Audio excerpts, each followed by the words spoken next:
Hola, ¿qué tal? ¿Cómo están? Qué gusto tener este tiempo nuevamente para estudiar la palabra de Dios. Vamos a comenzar esta lección. La lección que vimos la semana pasada se llama Verdades y dijimos que la íbamos a dividir en dos partes.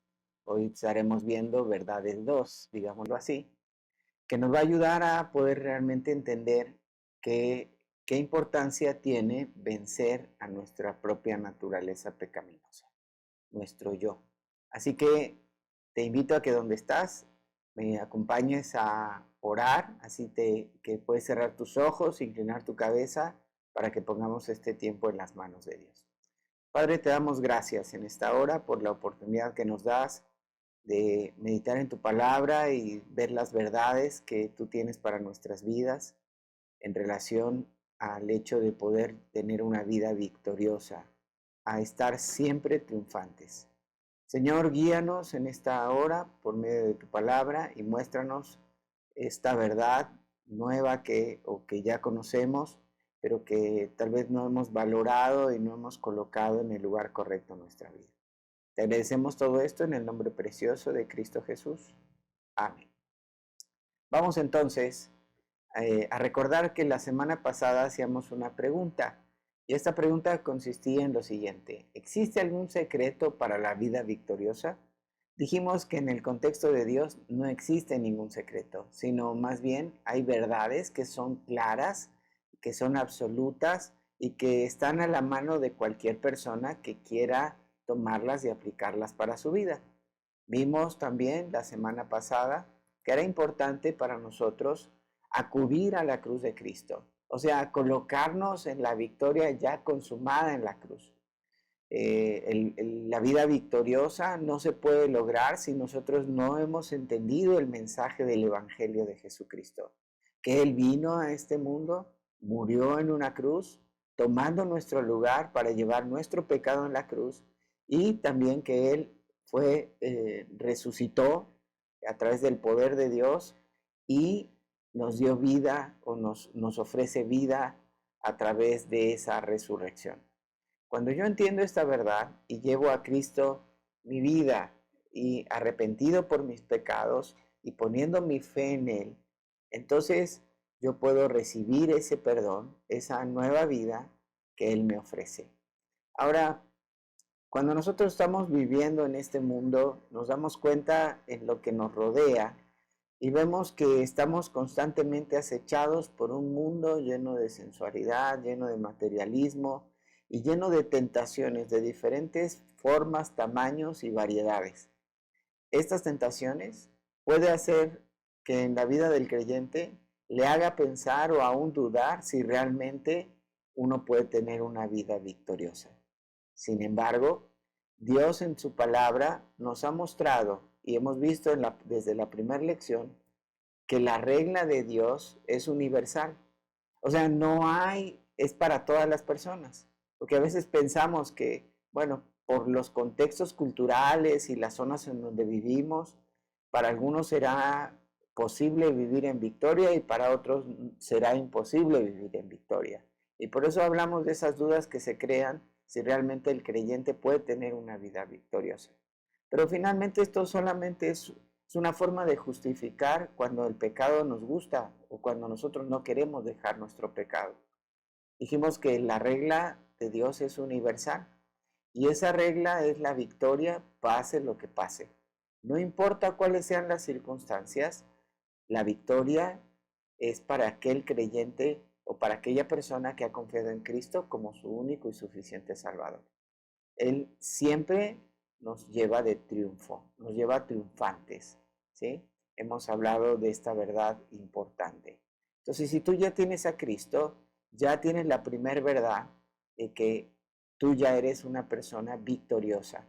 Ya tu vida ha sido transformada por Cristo posicionalmente y ahora tienes que empezar a experimentar en la vida práctica lo que Él tiene para ti y lo que Él quiere hacer a través tuyo para vivir esa vida victoriosa.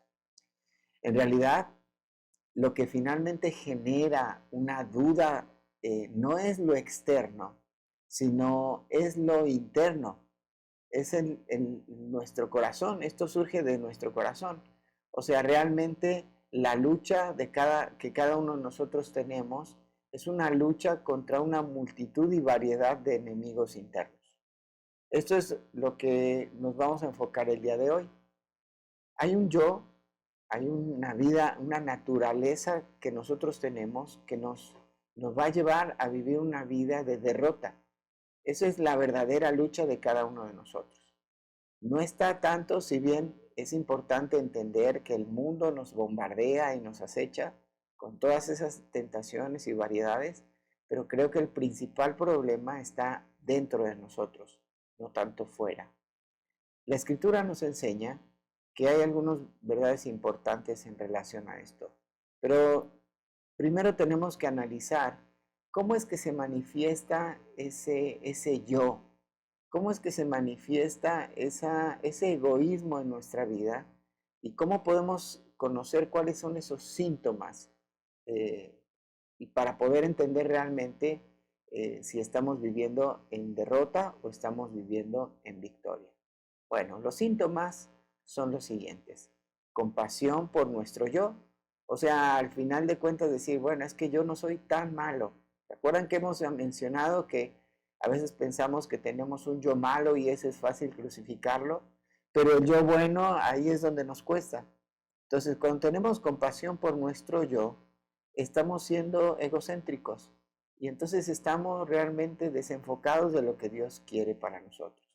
Cuando tengo lástima de mi yo, cuando lo justifico o cuando lo mantengo ahí presente, flotando en mi vida, ¿verdad? A flote y constante, entonces este es un síntoma que estoy viviendo una vida de egoísmo. En segundo lugar, el amor excesivo por nosotros mismos.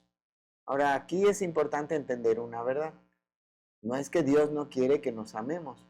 Incluso la Escritura dice que debemos de amar a nuestra esposa como a nuestros propios cuerpos o como a nosotros mismos.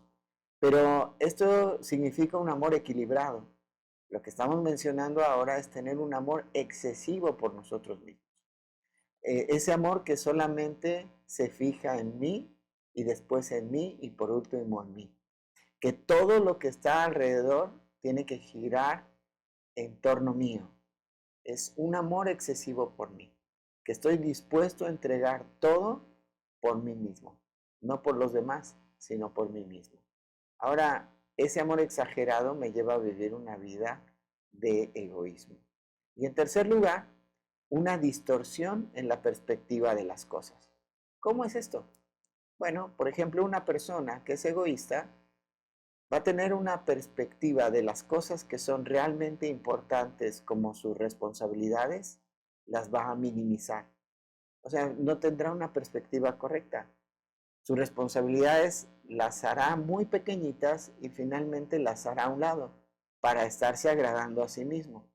Pero por otro lado, también, esa distorsión de la perspectiva de la vida puede afectar en aquellas cosas que realmente son pequeñas y sin importancia, se hagan grandes.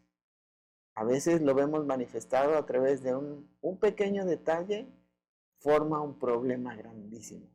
Y esto es porque la mayoría de nosotros, al ser egoístas, entonces estamos permitiendo que si algo se interpone en el deseo de mi corazón, en suplir mi propia necesidad y se interpone en mi vida de egoísmo, entonces yo me puedo molestar.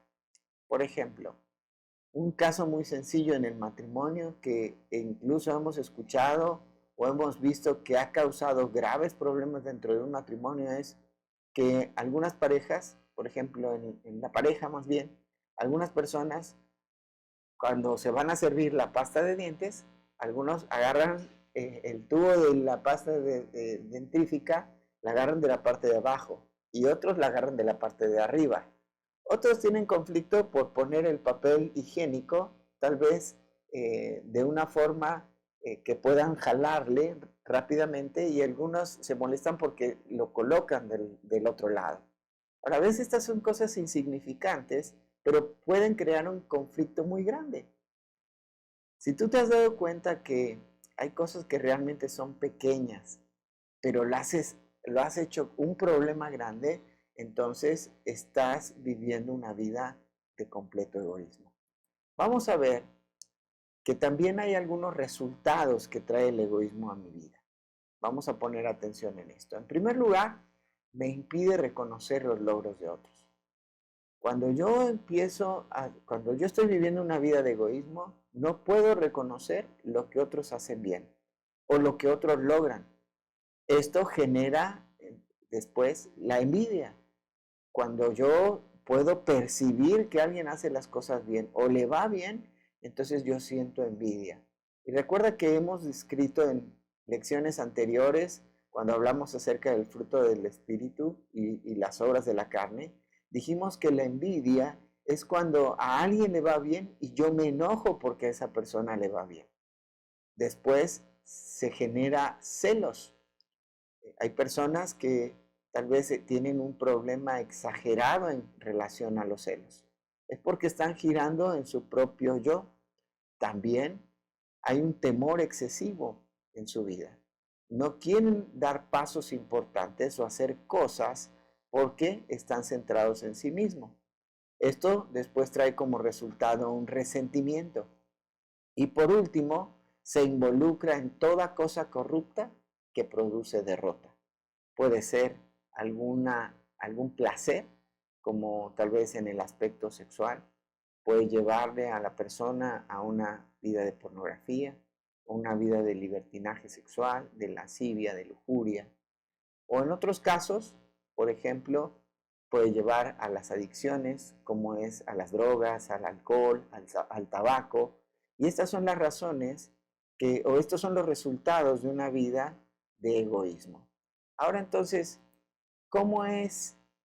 Surge una pregunta, ¿no? Para nosotros. ¿Puede una persona librarse de este monstruo interno que con maneras sutiles esclaviza y destruye los esfuerzos por la victoria? Pues la respuesta es un sí se puede. Pero no un sí se puede con tintes de conformismo como a veces lo manejamos en nuestro país, ¿no? Sobre todo cuando juegan algunos equipos nacionales que van perdiendo 5-0 y entonces la gente empieza a gritar sí se puede, cuando no se hizo nada durante todo el partido y queremos que en los últimos 5 minutos el equipo meta 6 goles para ganar. No, no se trata de eso, sino se trata de otra verdad importante. Y se puede a través de que nosotros podamos morir al pecado y vivir para Dios. Esta es la verdad que estaremos enfatizando el día de hoy. Muerto al pecado y vivo para Dios. El apóstol Pedro nos lo explica en una forma muy interesante, después de él haber experimentado el hecho de vivir en derrota delante del Señor y haber aún negado a Cristo. Él se convierte en un personaje importantísimo dentro del cristianismo, siendo él ahí aquel que toma el liderazgo y lleva adelante todo el proyecto de Cristo en relación a lo que es la iglesia.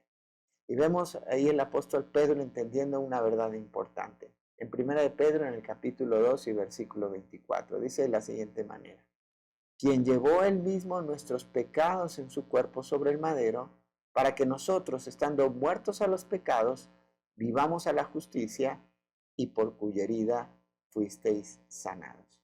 Vemos aquí entonces, en primer lugar, que no solamente Jesús nos lleva nuestro pecado a la cruz, sino que también entendemos que Jesucristo nos coloca a nosotros en la cruz.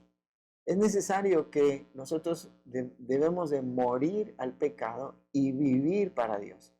La primera verdad que hablamos la semana pasada es que vayamos o nos conformemos a lo que Dios hizo en la cruz del Calvario a través del Señor Jesucristo. Que vayamos a Cristo arrepentidos de nuestro pecado y creyendo en que Él es nuestro único y suficiente Salvador. Pero ahora, la verdad es que nosotros ya debemos de morir al pecado, porque esa es la situación o la condición o la posición en la que nos encontramos. Muertos al pecado y vivos para Dios.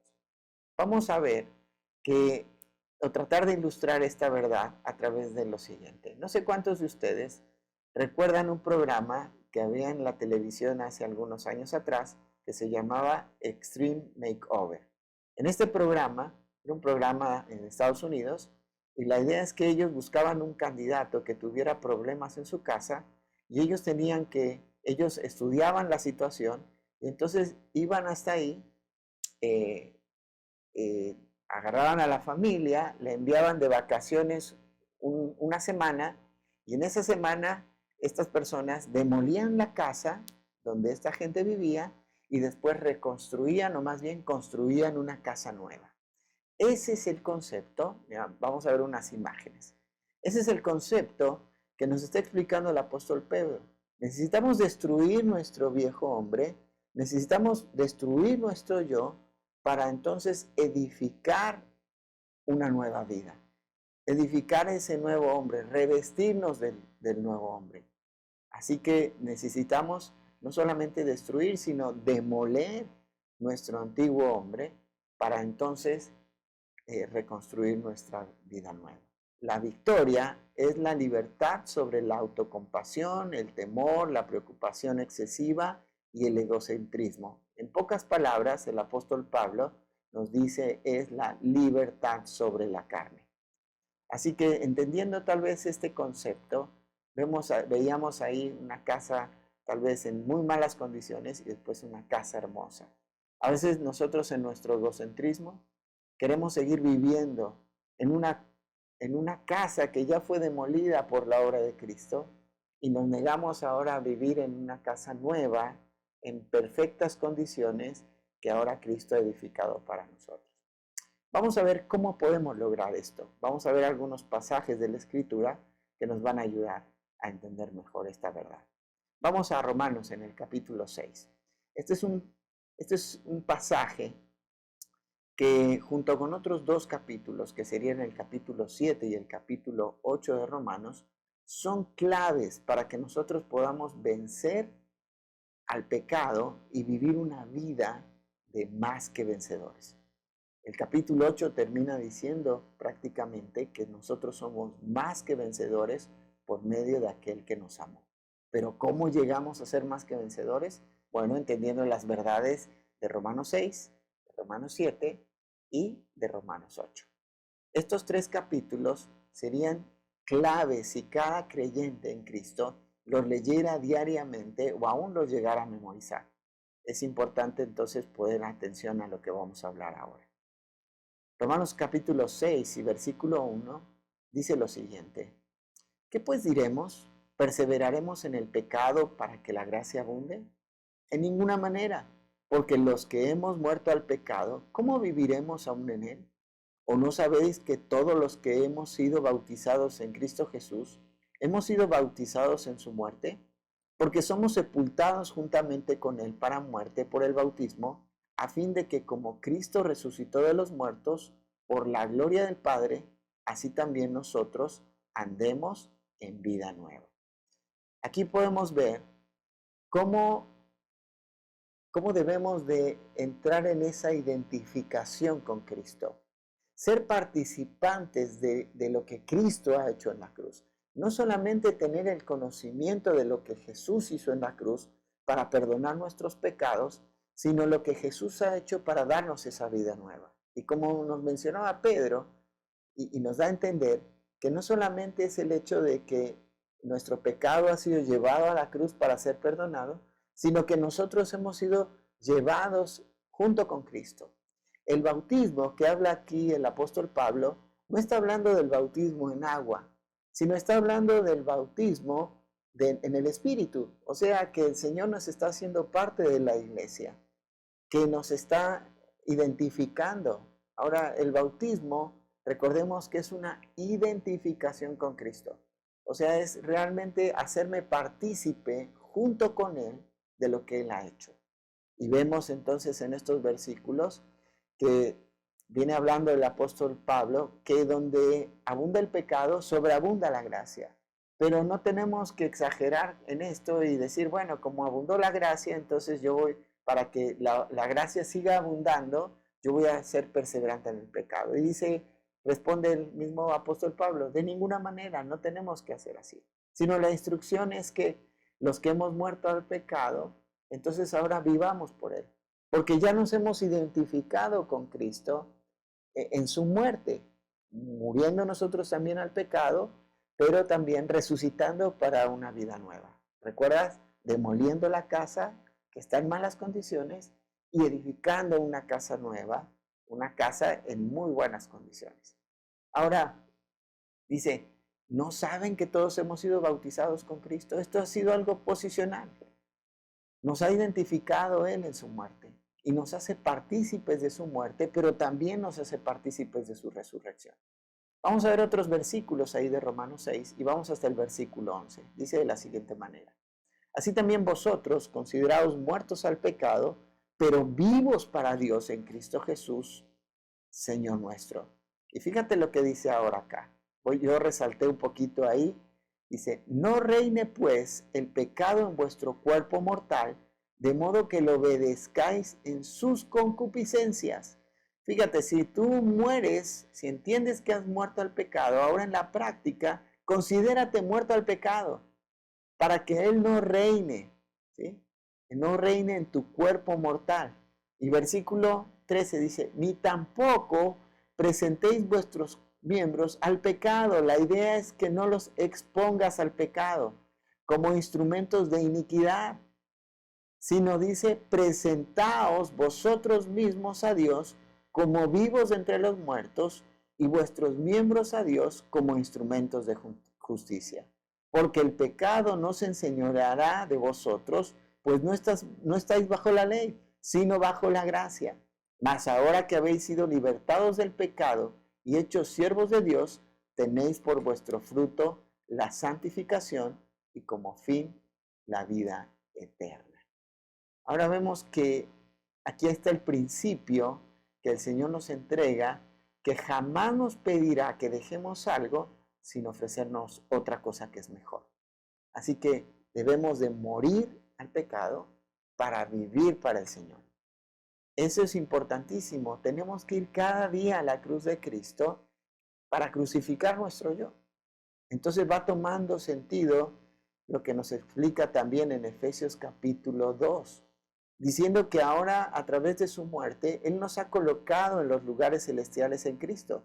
Nos ha dado una posición, pero también Cristo ahora nos ha hecho partícipes de sus riquezas. También nos ha hecho partícipes de su autoridad.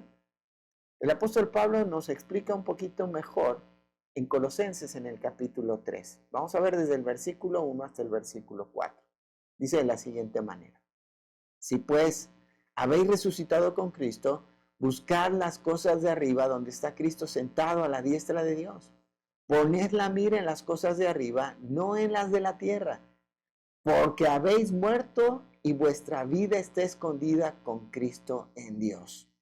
Cuando Cristo vuestra vida se manifiesta, entonces vosotros seréis manifestados con Él en gloria. De esta manera podemos entender que si nosotros ya hemos muerto con Cristo, ya no tenemos que estar poniendo nuestra mirada en las cosas materiales. Ya no tenemos que estar poniendo nuestra mirada en las cosas de este mundo, sino que tenemos que poner la mirada en las cosas que son eternas. Porque ya explica ahí, la razón es porque ya habéis muerto al pecado. Entonces ya no tenemos que vivir como si estuviéramos muertos, ¿sí? O viviendo esa vida de pecado anteriormente. Antes, Efesios capítulo 2 dice, porque estabais muertos en vuestros delitos y pecados, pero Él os dio vida juntamente con Cristo. Y no solamente eso, sino nos sentó en los lugares celestiales en Cristo Jesús. Al sentarnos en los lugares celestiales con Cristo Jesús, ahora somos participantes de todas las riquezas de Cristo. Y no solamente eso, sino ahora somos participantes también de la autoridad de Cristo. Y esa autoridad nos va a dar la victoria sobre el pecado en nuestra vida, sobre la naturaleza pecaminosa y sobre nuestro egocentrismo.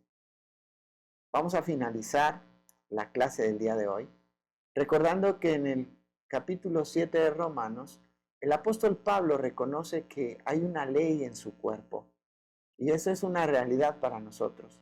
Termina diciendo ahí en el capítulo 7 que por un lado su cuerpo sirve a la ley del pecado, pero por otro lado su mente, sus pensamientos sirven a la ley de Dios. Ahora, Esto lo podemos entender de una mejor manera cuando leemos el capítulo 8. Y quiero que veamos un texto que se encuentra en el versículo 2. Y dice de la siguiente manera: porque la ley del Espíritu de vida en Cristo Jesús me ha librado de la ley del pecado y de la muerte. Nosotros tenemos el Espíritu Santo de Dios. ¿Y cuál es la ley del Espíritu Santo? Que Él nos redarguye a través de su palabra. El Espíritu Santo nos muestra cuando hay algo que no es correcto, cuando hay algo que no está bien, cuando es un pecado que está en nuestra vida. Ahora, a diferencia de la conciencia, que también nos marca cuando hay una situación que no está bien en nuestra vida, el Espíritu Santo nos redarguye, pero a través de la palabra, y también dice que nos reprende, nos exhorta, nos muestra el camino y nos corrige en la manera que tenemos que vivir. El capítulo 8 entonces desarrolla la verdad importante de que podemos vivir en victoria. No solamente vivir en victoria, sino ser más que vencedores. Ahora mi pregunta a ti en esta hora es: ¿realmente estás experimentando esto en la vida práctica? Si tú no lo estás viviendo, entonces solamente estás teniendo un conocimiento doctrinal de que te identificaste con Cristo en su muerte y en su resurrección, pero no lo estás viviendo de una forma práctica. Entonces pasa del conocimiento a la práctica.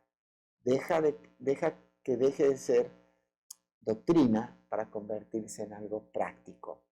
Alguien me dijo una vez una verdad importante en el Instituto Bíblico mientras estudiaba. Y dijo: aquella persona que tiene una sana doctrina siempre tendrá una sana vida. Sana doctrina es igual a vida sana. Entonces, apliquemos la sana doctrina en nuestra vida, entendiendo que hemos muerto al pecado y que ahora hemos resucitado para vida nueva en Cristo Jesús. ¿Qué te parece si terminamos orando en esta hora? Te invito a que cierres tus ojos e inclines tu cabeza. Padre, te damos gracias por esta verdad tan importante, de que ahora debemos de morir al pecado y vivir para Dios. Gracias porque a través del bautismo del Espíritu Santo, hoy nosotros podemos experimentar no solamente esa identificación, sino entender que también somos participantes con Cristo de su muerte y de su resurrección. Señor, ayúdanos a demoler, a destruir nuestro antiguo hombre, para que entonces sea edificada una nueva vida, una nueva casa, un nuevo camino, un nuevo plan que tú tienes ya trazado y diseñado para nosotros. Ayúdanos, Señor, a entender esta verdad y aplicarla a nuestra vida. Gracias te damos en esta hora en el precioso nombre de Cristo Jesús. Amén. Muy bien, muchas gracias por estar con nosotros. Dios te bendiga y nos vemos pronto.